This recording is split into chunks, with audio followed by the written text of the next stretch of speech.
Episode 211 of the White Cat Outdoors podcast, bringing you to the table while we talk about the outdoors. Holy cow. We are officially 4 years in the business of podcasting, and we can't thank you guys enough for continuing to support us throughout this entire time and enjoying our episodes. We hope you enjoy them as much as we enjoy recording them. So this week we kind of took a little break of the Deer Camp series. We've got a big finale coming to end out this year's Deer Camp series, but this week was just kind of reminiscing on some of our favorite episodes, some goals for 2024, and just a general BS session as we put a cap to the 2023 season. So we hope you guys enjoy this episode, and I'm going to quit rambling. Let's get tuned in to this week's episode. So I did the cardinal sin. I pull up my bow, and then I look dead at his antlers. I got out of the truck, and when I slammed the door, I heard gobbles all around me. Let's see it. Alaska, moose, spot and sock. That is the bucket list. I agree.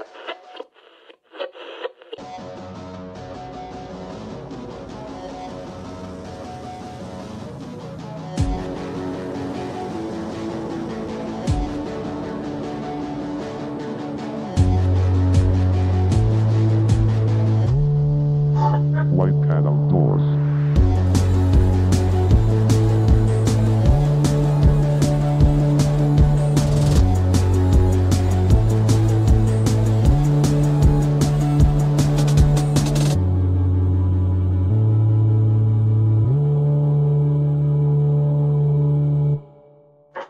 White Cat Outdoors. Hey gang, welcome back. If you're just now joining us for the first time ever, welcome to the table. And if you've been with us the whole time, you will know that this week is 4 whole years. Yeah, that's pretty incredible if you ask me. Mm-hmm. That's 4 years without, we have yet to miss a weekly episode. Yeah. Couple late, but Yeah, but I mean, lately I've just been kind of, and I'll be honest, people probably see there's a podcast every single week, but I've been playing at different days for whatever reason. It seems like depending on the day you release it, you seem to get more exposure. I don't know.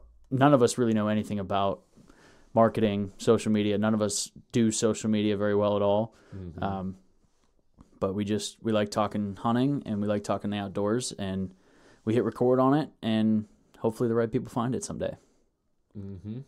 And over the course of 4 years, we've had quite a few people find it that we have. I mean, we built friendships with people that have been listening to the podcast that I never would have met without it.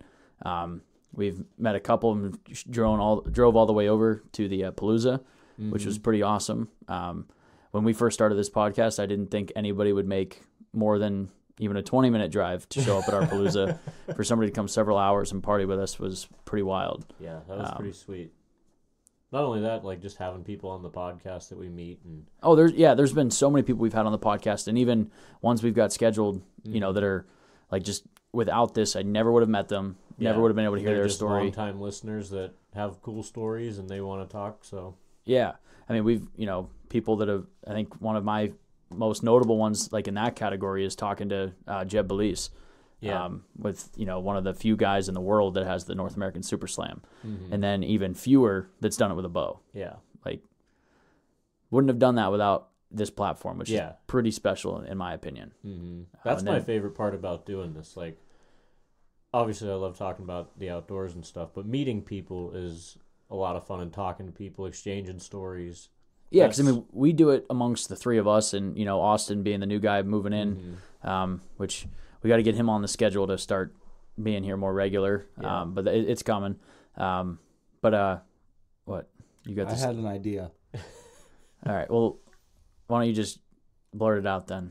So, did you see that video of that guy playing a Jack Black song every day until Jack Black joined him? You know what I'm talking about? Yes, Not I have seen that. So, what if we did something, but for Ted Nugent, That is, and we just kept doing something for Uncle Ted until he got on an episode? that would be pretty sweet. Everyone needs to bump this episode. Get it blowing up so Teddy sees this. But we should. That should be our I don't think that's the highlight. Like, I feel like that's You not. don't want to talk to Ted? It's not that I Nugent? don't want to talk to him, but I feel like there's other stories out there that would be pretty wild. I like about it is there's so many people out there that you don't know of that aren't like in the public eye, like your Jeb Belises and stuff. I think Ted Nugent would be absolutely epic, but Sounds like you don't think it'd be very epic. no, it would be. Well, Ted, if you're listening, me and Tom want you to come on. Yeah, I'll just sit in the He corner. did like one of our photos one time. Yeah, he did. Oh, that's right. That was a long time ago. That was. Yeah, that's. I thought we were gonna make it big time right after that, but Turns out. it did not do anything. I forgot about that. That was actually really early on. That was probably like sub 500 subscribers. Yeah, that was a long time ago. Yeah, that was. Yeah, it was a milestone though. Yeah, it was. I guess, while we're talking about stuff like that, this was the first year we actually had something I would consider go viral. No, so- that was the end of last year. Was it? No. Yeah, because it was between archery and rifle when I found that deer. Yeah, but how long did it take to pop off? A couple weeks. I think it was around Christmas, a little before Was it really? Christmas. Man, that feels like it was like Yeah. last spring. Yeah, either way. No, it was very end of last year. Yeah, I think you must be right. Wow, how the year goes. Yeah, time does fly. Especially when you're recording podcasts every week. It does, yeah. I mean, it's weird. I like structure my weeks around the podcast and stuff, so it's just like every week it's like, yeah, this is like a as sure as I'm going to go to work each week is I'm going to podcast. And actually, in the course of the last 4 years, I've been more sure about going to a podcast than I have a job. But like between like COVID and everything, like getting laid off and whatnot. The only constant is podcast. Yeah, really, that's since. Well, yeah, we survived the pandemic, if you will, and yeah, it's the only thing that stayed consistent through that was I showed up every week podcast. I think we did one podcast like without the full group through that whole BS, but other than that, it was like it just kept on trucking. What do they say? Like the three things you can count on: taxes, death, and the White Cat Outdoors podcast. Yeah, that's pretty much. Yeah, that's pretty good. That could be a good T-shirt. That's a gay T-shirt. Yeah. I think it's pretty chill. Tom, what would you tell the listeners on that one? Leave it in the comments, I guess. I don't know. Yeah, let them know. Yeah, gay or chill. Yeah, we'll make a post about it. You just one word, either or, gay or chill. Anyway. So there it was. So it sounds like, it, especially after like 4 years, it's hard for me to remember which episodes were like this year. Yeah, you didn't remember when that video was. Yeah, exactly. So Tom, I want to ask you here, and if you need some time, which you probably will, to date, what's been your favorite episode, with or without a guest? But like, which episode do you remember is like, wow, I really enjoyed this episode? We do this every year, and I feel like every year I just go back to All Reliable and say the Jeb Belize episode. Yeah, that's what it is for me. I think it'll be a long time before we top But that I'm one. gonna hit. So like, let's just start with like, pretend that one's not in there. Let's just pretend that we didn't have that epic episode. What's your next second best? Ooh, there's a lot of second best. I like. It's the tough guys to really- from Man Cave Buck. That was a hell of an episode. I had a lot of fun. Your buddy, the rattlesnake hunter. John Royer. Yeah, that was a lot of Oh fun. yeah, I forgot about him. That was a fun episode. The guys from Deers and Beers was a lot of fun. Yeah, that one Deers- you I missed out on I that was in one. Alaska We got to for bring that them one. back now that, well, not now that you're back, but you've been back since then. But like, schedule it where you could be there. Yeah. Because we that one actually, that might have been during COVID. We did that one because we recorded that one in in Alaska, so it would have been 2020. Yeah, because Tom and I recorded that one in our living room, and it was like super echoey and not great. Nice. But I tell you what, one of like some of my like group of podcasts that I really, really enjoyed were like the ones we do in hotels. They're usually you get us in not professional form. Like I've been hunting for a few days. I'm usually drunk by the time I do a podcast in a hotel room. And it's just, I don't know, the setting is just so much cooler for me. If maybe that's what we ought to do is we'll just try to become friends with somebody with a hotel and then just set up our studio in a hotel room. Great idea. Get those vibes going. Maybe I was black g- leather couch. Yeah, that's you gotta have that. Yeah. I was gonna say my favorite episodes are always when Tom is drinking. That always, We haven't had a good one like that in a while. No. Maybe we should just do like or like when we do two, like if we record 2 episodes in a night, we those usually, are that second episode is always just fire. Yeah, exactly. Those are no matter like what the content of the episode is, Yeah. we have the most fun on doing that second those episode. episodes. Yeah. We should start doing that a little bit more. Just cuz like you're right, it seems that second one you're kind of in the flow of things. Alcohol's flowing. Yeah. Well, I mean, the tough part about the alcohol flowing is we do it on Wednesday, so we don't want to get all tuned up and have to go to Yeah. work the next morning. So We could just schedule our, like the double headers for Friday nights or something. Yeah, we'll just do a whole episode where Tom gets drunk. We'll just sit here and feed Tom. That's what we should just do, like one of those, have you ever seen those videos that they, you have like a shot in front of you and it's like they ask questions and you either have to answer it honestly or take a shot? that's not a bad We'll idea. just do a whole episode where there's a bottle of Frank's favorite Fireball or something like that, where we just start asking the hard questions about hunting and then you can either answer it or take a shot. It could be fun, or actually. answer it and take a shot. That would be fun. I know you've kind of been dropping the ball here, but you've been talking about doing a video episode. Yeah, it just where takes listeners can. That would be the one to do. Have the listeners ask the questions and. Yeah, what I have you. totally have dropped the ball on that, and Yeah, I'll be big honest. time. It's just there's a lot more that goes Commit into to it for 2024. I can't right now. This is about to be the busiest year of my life, and like taxes and whatever else you said in the White Cat Outdoors podcast, it'll still get launched. But I still have aspirations to get it in a video form. It's just a lot of logistics that I didn't realize when I first said that we'll do it. Like you need to make it what I want it to be. You need multiple cameras and pretty much a second.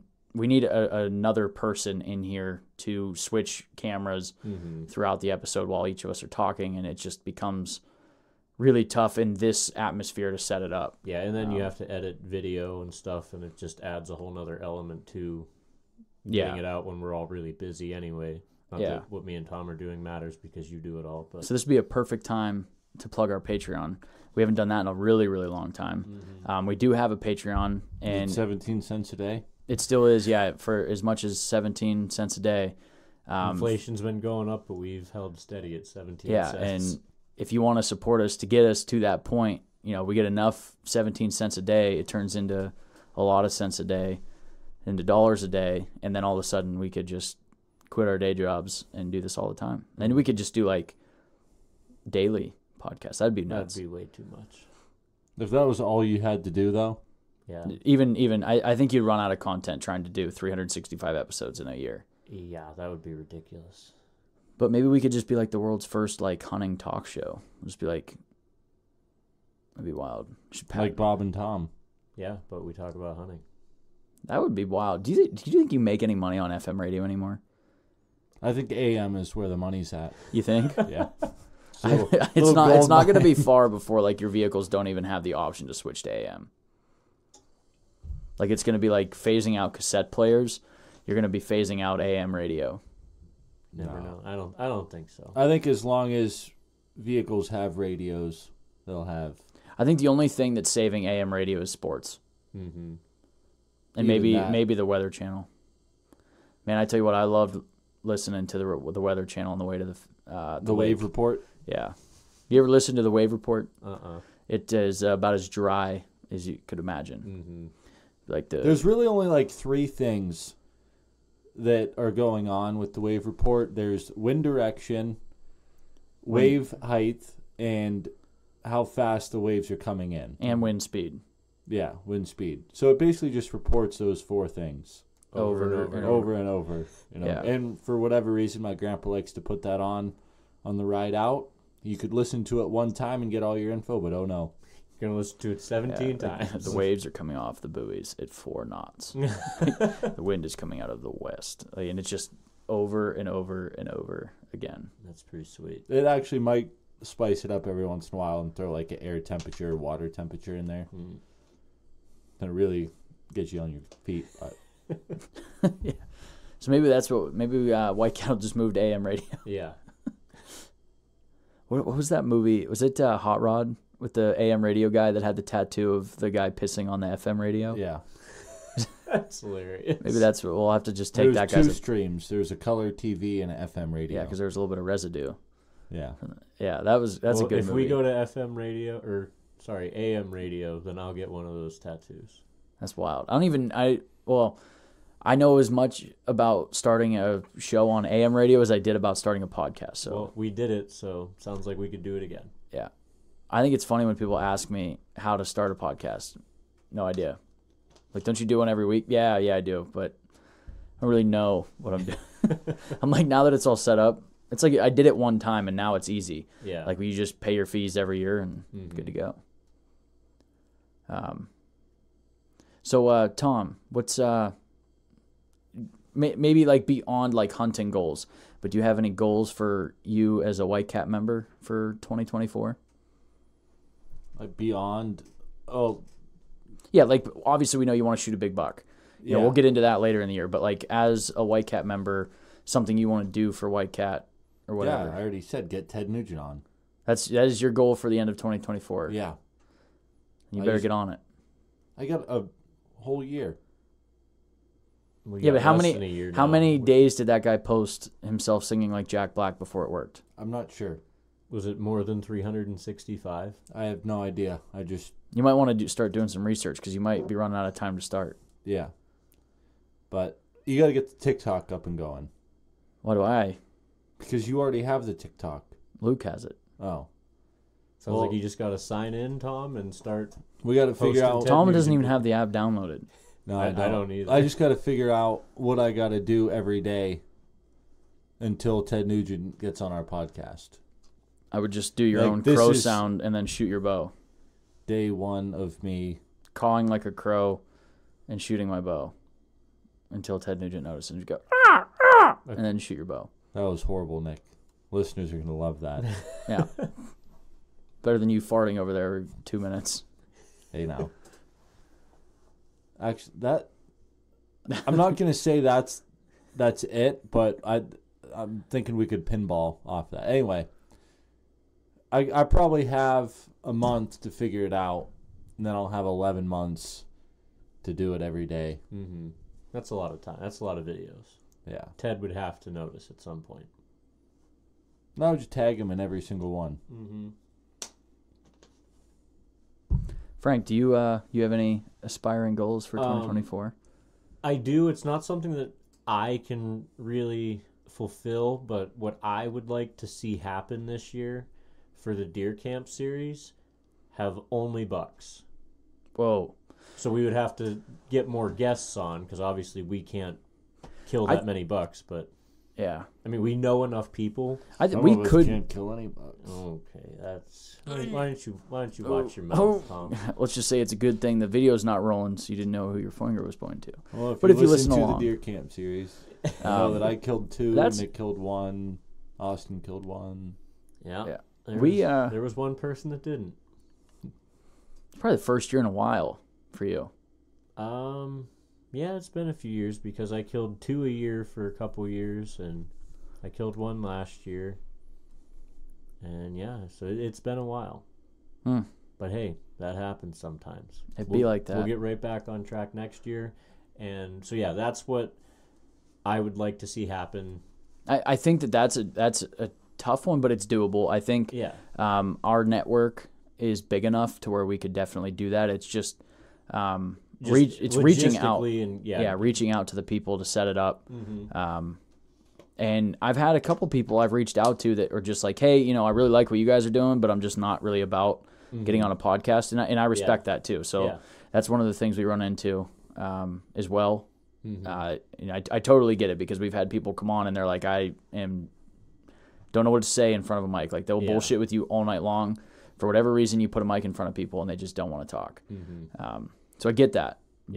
But But I definitely think that we know enough people that we could get that done. Not just with like PA New York bucks, but like we're having so you've hinted at an episode we're going to have soon, someone from Indiana and, other states that we know people. I think we could definitely accomplish that this year, just have big buck stories, because as fun as it is to sit and bullshit about those, people would rather hear about big buck absolutely. stories. So. Usually the buck stories do better on downloads and stuff. I know we have our core group of like loyal listeners that I know they just stick it out through everything, and we appreciate you and we see you and we love it.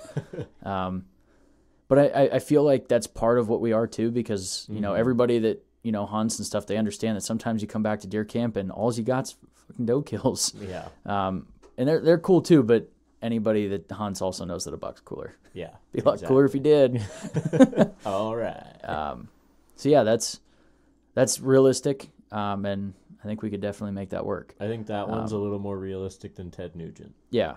And I think yours involves, our fans and stuff getting involved with us too, which would be cool. Yeah, which I think would definitely help with listenership. Yeah. Because I think it's... You know what else would also help with listenership? I'd love to hear where this goes. Probably Ted Nugent. Exactly. Yeah. I thought you were going to say if you lick my butthole, but... No, Ted Nugent. Either way. I honestly, I haven't put a ton of thought to like 2024 when it comes to like what I wanted to see. I'd like to be like more active on social media than we have been. And just, I want to just interact with more people, not necessarily even just like the posting and stuff. Just like I enjoy talking to other people about their success and their hunting, and even just their tactics and other things like that. So I'd like to this year try to bring in some more informative guests as well. Like obviously, like there's still entertainment value there, but I think that there's a lot of people out there that do things a little bit differently than us. And we've had a few people that, like Owen Zimmer he professionally manages a whitetail property. I think that was a really cool episode to have in our lineup. And I'd like to do some more of those sort of things and just kind of branch out and get more opinions, because our listenership does cover more than, where we're at, you know, and so I'd like to just kind of tap in to some more of that. And I also really enjoy like the adventure hunt podcast we do. So like your Alaska hunts and the hog hunts, the gator hunts. Yeah. I think just branch out. Different than whitetail hunting. And turkey. So as much as I love that stuff and that's our bread and butter, it's fun getting those adventure stories as well, because it's just, I think everybody that sits in the deer woods thinks about, I wish I could go on an elk hunt animal, or a moose hunt or a sheep hunt. Which reminds me, we never got the second sheep story from Zelina. Yeah, we should definitely get a hold of him and talk about it. Wasn't that because your phone was dead? No, we finished that episode. Yeah, we were going to do 2 in one night. Yeah, but it turned into a 2-hour episode. He's good at talking.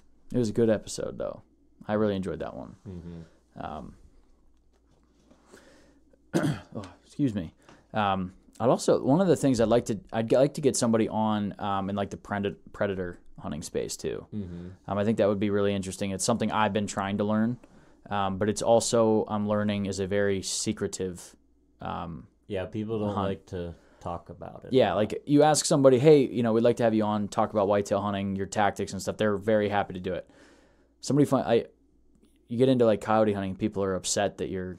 How dare you even ask me for this information? Yeah, so like, it's like people like mushroom hunters are like that. They don't like. Yeah, they're like, mushroom hunters are just as bad. If I think a lot of that has to do with like a lot of whitetail hunting is done on private land.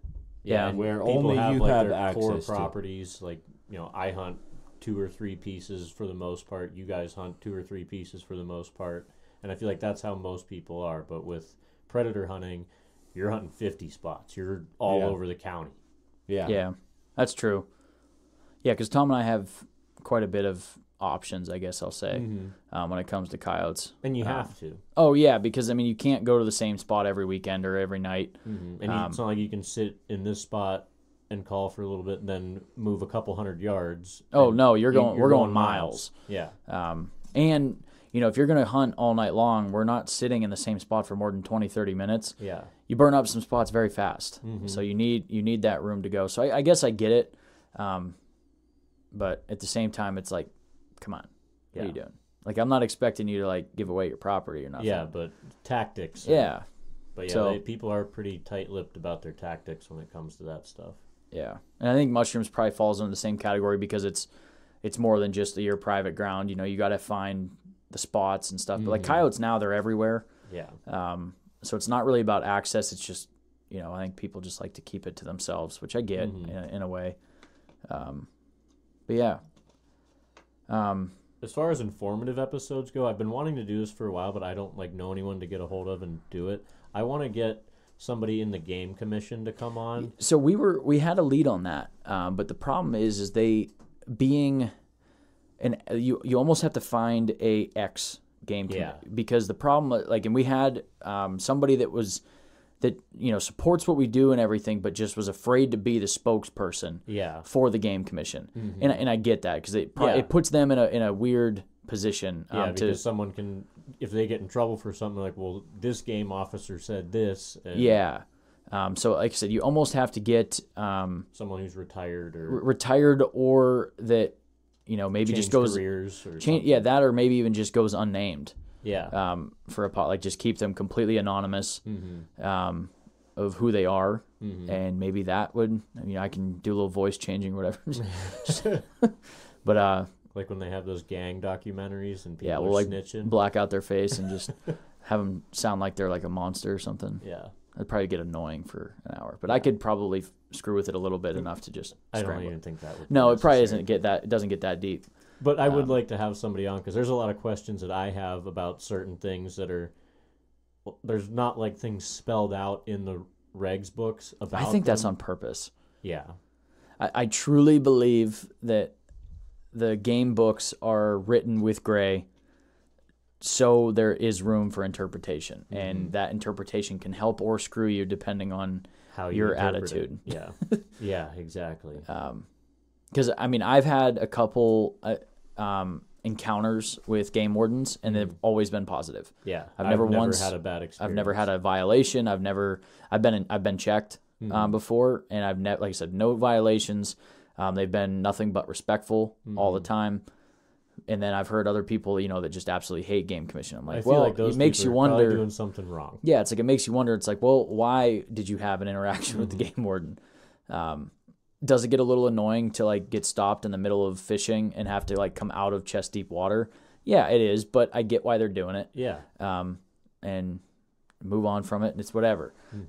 That's from personal experience. I was like chest deep trout fishing one day, and can I see your license? And I was like, yeah, give me a minute. Yeah. But I would definitely like to have that be an episode this year so we can kind of ask some specific questions and get someone's opinion that deals with the public in the hunting industry. Yeah, I think that would be informative, and just like you said, there is a lot of gray in there, and it'd just be interesting to get a professional's one that's following that book to the letter. Yeah, and enforcing those rules, and they know it front to back, and stuff that's maybe not even in the book, or like you said, the gray areas. And you saw like when we posted that video of the buck, how many people thought that they were game wardens in the comments saying like, oh, this is how you legally do this, or screw what's legal, blah, like all this stuff. And it's like, well, you're spreading terrible misinformation with that. And like, it would be nice to get somebody in that like, no, this is the law here. This is what is, instead of just a ton of speculation from like keyboard wardens. Yeah, exactly. And it's Pennsylvania, so where you're at, it might be a little bit different, but yeah, because there's all sorts of rules. Like PA, you can't pack out an animal, which I think is bogus. Stupid. And that's something maybe would be cool to talk to a warden and be like, do you know why you can't pack an animal out? Like if it's a law, there should be a reason behind it. I feel like it's for poaching purposes, but yeah, maybe I don't know. But you can poach a deer just as easily if you're dragging it out or if you're packing it out. I don't know. Yeah, doesn't make a ton of sense to me, but again, that'd be something cool to talk to somebody that is in that realm of things and knows more about it than we do. Absolutely. While we're on the topic of laws, Tom, what's a hunting law that you don't agree with? I'm just kidding. You don't have to answer that. You looked like you're off in La La Land, so I figured I'd just hit you with one. One thing I really don't agree with is you're actually going to go into it. All right. the no Sunday hunting here in Pennsylvania. Okay. Because for a lot of people, that's half of their season. Mm-hmm. Yeah. You're taken away from them. Yeah, I saw that a lot this year with my new job and not being able to hunt during the week really at all because I get out of work later. It really, I talked about it a couple weeks ago, it really threw a monkey wrench into my planning and how I like to absolutely. hunt. And it sucked, and it would be nice to have. Well, that's I feel like that's a lot of people's argument is, it's only 1 day a week, it's fine. Well, no, for a lot of working people, that's half of their season. Yeah, they're free Saturday and Sunday, and you're taking away Sunday. Yeah. I'd give up. Well, That's what I would give up because I have New York that I hunt every Sunday. But I'm sure there was a lot of people that would gladly give up Tuesday and Wednesday if they could get Sunday. Yeah. Yeah. I hope they don't do that, but I completely understand what you mean. I would rather them take Like, away if a day it's during the truly week. to me, like, and this is one of those things that's like, what's the reason? If it's truly about, a day for the animals to rest, then make it a Wednesday. Mm-hmm. Or if it's a religious thing, well, laws aren't supposed to be governed on religion. Yeah. So that's out of the like. What is the hard fact reason for it being that way, except for, well, that's how it was when my granddaddy did it, so that's what we're gonna do now. Yeah. Or the people are like, it screwed up my tradition at hunting camp. Like, nobody's forcing you to go into the woods. That I guess that's more on the Saturday opener versus the Monday opener. Yeah. But still, nobody is holding you at gunpoint saying you must be in the woods that Saturday. No, Yeah. you can still go Monday. Yeah.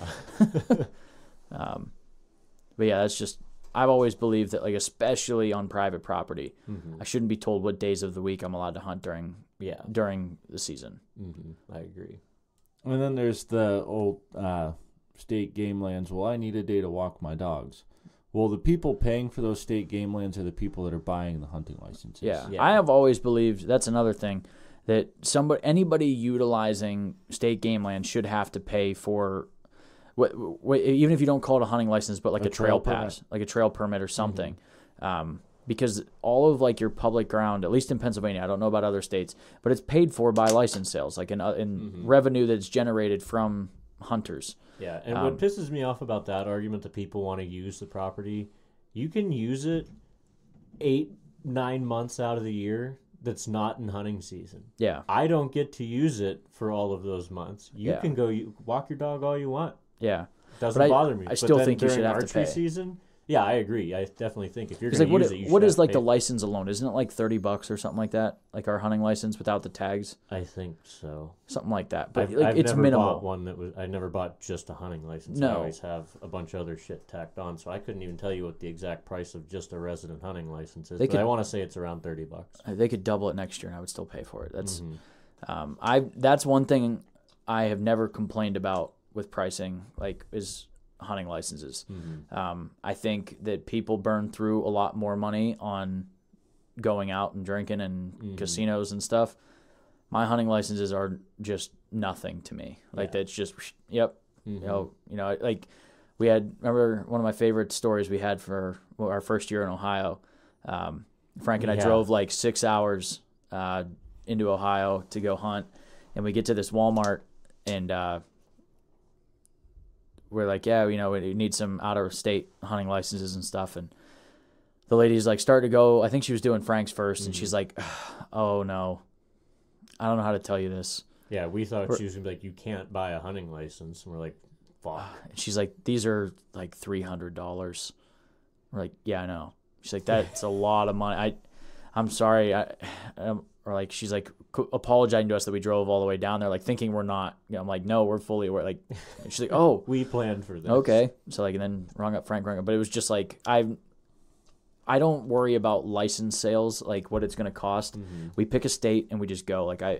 What the cost for the license is, what it is, and it's going worth it towards something that we love to do. It's not like you're just paying that for nothing. Oh, absolutely. That money gets allocated and used in places that is beneficial to the hunter. Yeah. Well, in Pennsylvania, I don't really take advantage of all of the public land. But when we do we have private. Yeah, but when we go out of state, I absolutely take advantage of public land. Every state I've hunted out of Pennsylvania, I've hunted public land on, like Kansas. We were all over on BLM property, and what? Nothing. Oh, all right. Or those ones were out there. Those were like walk-in hunting Just area. walking, yeah. But yeah, I thought they were like BLMs. There's or like I hunted a lot of BLM property in Nebraska when I was out there. yeah, but like Ohio, Maryland, all them places. We just even New York. We were up in the Adirondacks area. It's all pretty neat to have like access to all that. So I'll pay the fees to make sure that sort of thing stays there. Because if the state allows people to just privatize all of that public land, like the idea of like going out of state to hunt would be not touchable for anybody. Yeah, because unless it would all you be knew somebody there, or a lease that And think about if you got rid of public land, how expensive a lease would be. I mean, it would just be stupid. People could charge whatever they wanted for. Yeah, because right now it's like a lease is beneficial, but you can also go to public and still have a great chance. But if public's off the table now, you are stuck with a lease or knowing somebody, and all of a sudden your $2,000 lease is going to be $6,000 easy. So, yeah. What's that mustache over there thinking, Tom? You look like you're deep in thought. No, just listening. Yeah, are you really listening? Yeah. What are we talking about? How if you get rid of the public land, that leases are going to increase. Tom's locked in. I'll get you there. I got you there. So yeah, I guess this will be. It's weird. We do this like every year. We do like this anniversary episode, and then we always do one bonus deer camp series after. We've done this a couple times, and that's I guess what I'm prefacing for next week. If all goes well, it's going out with a bang. Yeah, definitely. As long as everything works out scheduling wise, which you said he or she. I don't want to give it away too much, but it's a he. Yeah, it's going to be the biggest deer we've ever had on. So it's going to be pretty cool. It's going to be a fun episode. Yeah, can't wait for that. Tom, before I close this out, any last jump ins there to cut me off, whatever? No, I'm good. Said your piece? Yep. Well, that wraps it up. Thank you guys, everybody, for 4 years of dealing with us and listening to us and supporting us. We can't thank you enough. We hope to be doing this for another 4 years. You guys all know what to do. Get outside.